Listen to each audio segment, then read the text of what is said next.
Aqui foi totalmente diferente. O Maduro é um presidente que faz parte do continente nosso, desse pedaço do continente americano. E o Maduro foi convidado e houve muito respeito com a participação do Maduro, inclusive com os companheiros que fizeram crítica, fazendo a crítica no limite da democracia, porque nessas reuniões ninguém é obrigado a concordar com ninguém.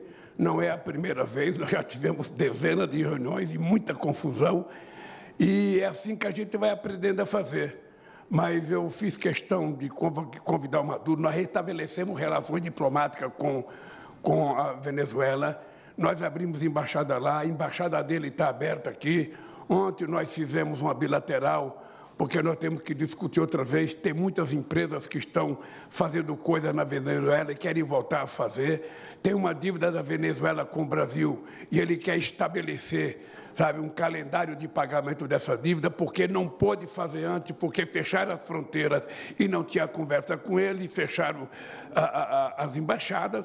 Então agora ele vai fazer aquilo que é normal, vai restabelecer a relação, vai estabelecer um calendário de pagamento e o Brasil vai voltar a estabelecer a sua política de relação com a Venezuela, que era muito importante.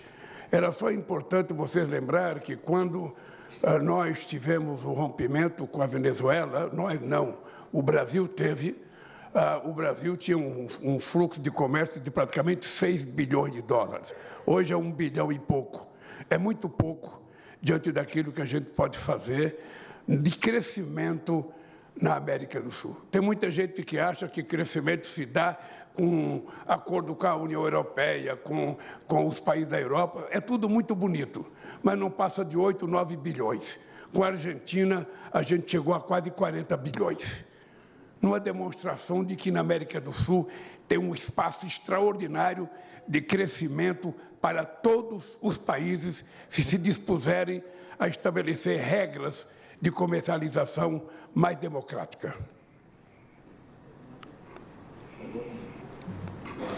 Com relação à fala dos outros presidentes, com relação à minha narrativa, ou seja, todo mundo sabe o que eu falo e todo mundo sabe o que eu penso.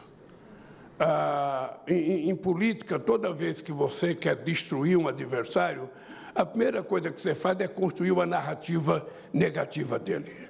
No caso da Venezuela, eu vivo isso desde 2002. Eu não era presidente da República ainda, eu já fui envolvido com a Venezuela, porque houve uma greve na PDVSA, o Chávez pediu gasolina emprestado para o Fernando Henrique Cardoso. O Fernando Henrique Cardoso, de forma muito educada e democrática, e que teria que falar comigo para ver se eu emprestava gasolina para a Venezuela.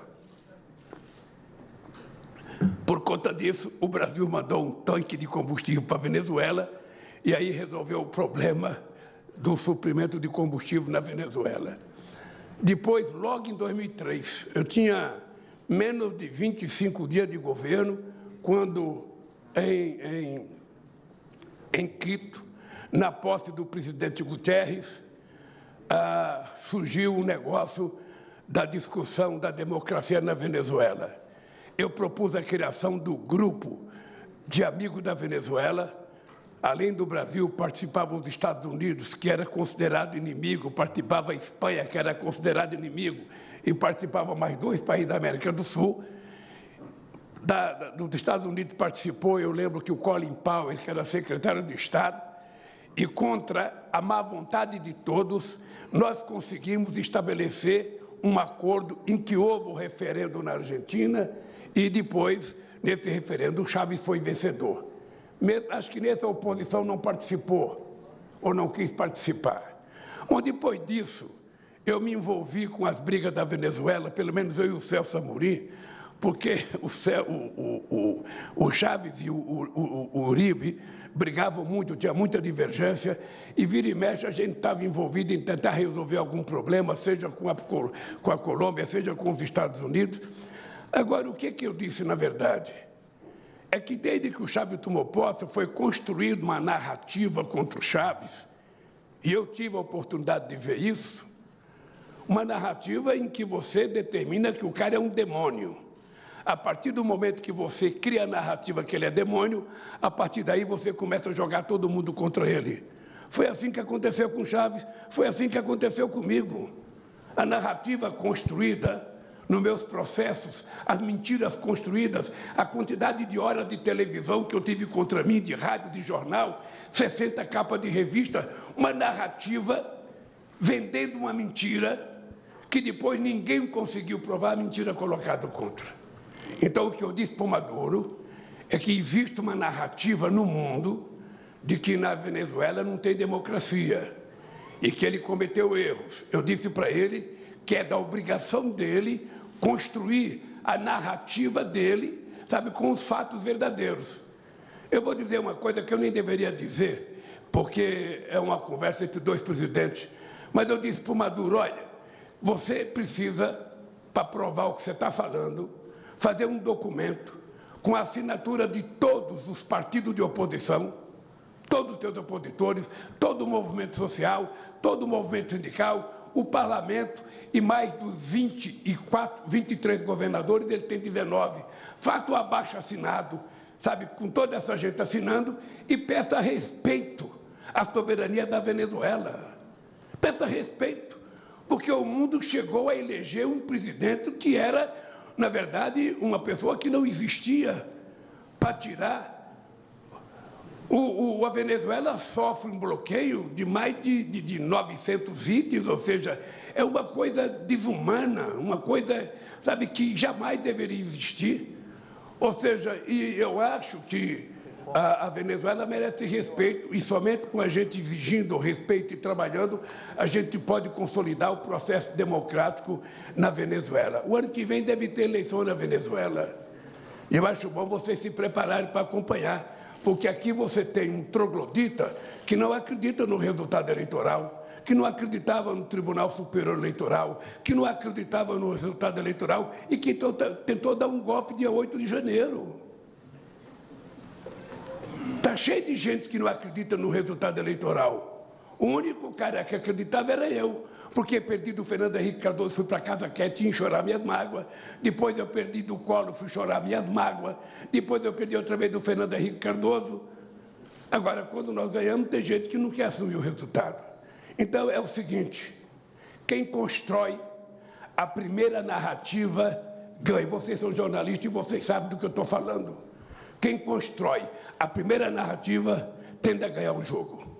Se você não quer perder o jogo, construa a sua narrativa provando que a primeira narrativa é mentirosa. É isso que eu falei para o Maduro, é isso que eu estou falando para vocês. O fato de ter dois companheiros presidentes que não concordaram, eu não sei de que jornal que ele leu, não sei como é que isso foi colocado. Ele disse, aqui não foi convocado essa reunião um grupo de amigos do Lula. Foi convocado os presidentes dos países da América do Sul para a gente discutir a possibilidade de construir um órgão multilateral capaz de dar densidade orgânica para as nossas relações com outros blocos econômicos. E eu tenho certeza que nós vamos construir, porque o protocolo permitiu que os chanceleres tenham 120 dias para produzir um documento. Nós vamos voltar a nos reunir, talvez em outro país, para que a gente possa afirmar definitivamente o que a gente quer da América do Sul, o que cada país quer para si. Se a gente quer repetir o mesmo erro do século passado ou a gente quer fazer uma inovação. Vocês sabem que eu defendo a ideia de que a gente não pode continuar negociando em dólar. Nós temos que construir uma moeda, sabe, entre os nossos países. Por que eu e a Argentina não podemos negociar nas nossas moedas? Por que o Brasil e a Índia não podem negociar, o Brasil e China? Então essa é uma discussão que eu quero fazer, porque, sinceramente, se a gente não fizer isso, o comércio fica cada vez mais difícil. Ter que comprar dólar para receber aquilo que eu devo para vender os meus produtos não é correto. Então, todo mundo sabe que eu brigo por isso há muito tempo. Além do que eu brigo muito pela participação da América do Sul e da América Latina no Conselho de Segurança como membro permanente. Todo mundo sabe que o Brasil briga há muito tempo. E nós vamos continuar brigando, porque o Conselho de Segurança hoje sabe, representado pelos 5 países, já não é mais a verdade da geopolítica do mundo. Aquele grupo, Estados Unidos, China, Rússia, França e Inglaterra, que ganharam a Segunda Guerra Mundial, então ficaram os donos do Conselho de Segurança, a geopolítica mudou. O Brasil quer entrar, o México quer entrar, a Argentina quer entrar, a Nigéria quer entrar, a África do Sul quer entrar, o Egito quer entrar, a Alemanha quer entrar, a Índia quer entrar, o Japão quer entrar. Ora, tem muito mais gente para dar densidade política, para dar densidade moral, eu diria até do ponto de vista político, ao funcionamento da ONU. Porque hoje a gente decide as coisas e ninguém cumpre. O primeiro a desrespeitar são os membros do Conselho de Segurança Nacional, que não obedecem ao Conselho de Segurança. A guerra dos Estados Unidos com o Iraque não passou pelo Conselho de Segurança. A guerra da Inglaterra e da França com a Líbia não passou pelo Conselho de Segurança. A invasão da Rússia na integridade territorial da Ucrânia também não passou pelo Conselho de Segurança. Ora, se os 5 membros do Conselho de Segurança não respeitam o Conselho de Segurança, o que está fazendo esse Conselho de Segurança? Por isso é que nós achamos que a América do Sul tem que ter uma participação maior, mais efetiva, e não é o Brasil estar lá sozinho. O Brasil, para ir lá, nós temos que mudar a representatividade. Se o Brasil for convidado, o Brasil tem que ser representante da América do Sul. Significa que antes da gente discutir uma coisa lá, a gente tem que aprovar aqui na América do Sul para que a gente possa ganhar força e credibilidade. Ou seja, é uma mudança muito forte que nós estamos querendo fazer na geopolítica mundial.